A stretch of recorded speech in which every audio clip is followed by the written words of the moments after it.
সুনীল গঙ্গোপাধ্যায়ের কবিতা কেউ কথা রাখেনি।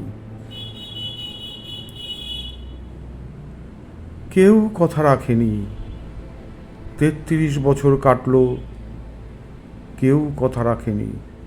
ছেলেবেলায় এক বোষ্টমী তার আগমনী গান হঠাৎ থামিয়ে বলেছিল, শুক্লা দ্বাদশীর দিন অন্তরাটুকু শুনিয়ে যাবে।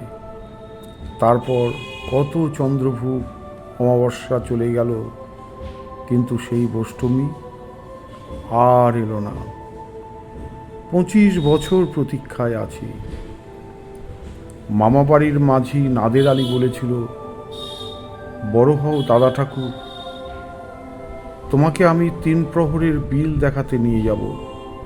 সেখানে পদ্মফুলের মাথায় সাপ আর ভ্রমর খেলা করে।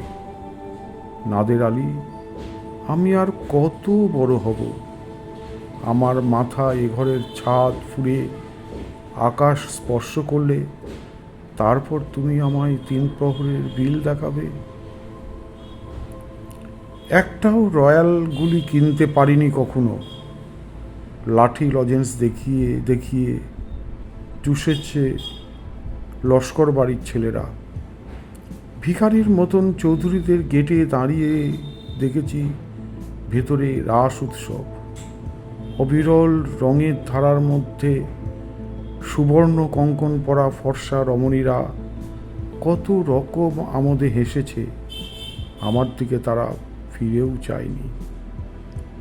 বাবা আমার কাঁধ ছুঁয়ে বলেছিলেন, দেখিস একদিন আমরাও।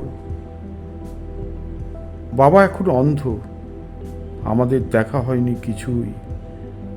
সেই রয়্যালগুলি, সেই লাঠি লজেন্স, সেই রাস উৎসব আমায় কেউ ফিরিয়ে দেবে না। বুকের মধ্যে সুগন্ধি রুমাল রেখে বরুণা বলেছিল, যেদিন আমায় সত্যিকারের ভালোবাসবে সেদিন আমার বুকেও এরকম আতরের গন্ধ হবে। ভালোবাসার জন্য আমি হাতের মুঠোয় প্রাণ নিয়েছি। দুরন্ত ষাঁড়ের চোখে বেঁধেছি লাল কাপড়। বিশ্ব সংসার তন্ন তন্ন করে খুঁজে এনেছি ১০৮টা নীল পদ্ম। তবু কথা রাখেনি বরুণা। এখন তার বুকে শুধুই মাংসের গন্ধ। এখনো সে যে কোনো নারী।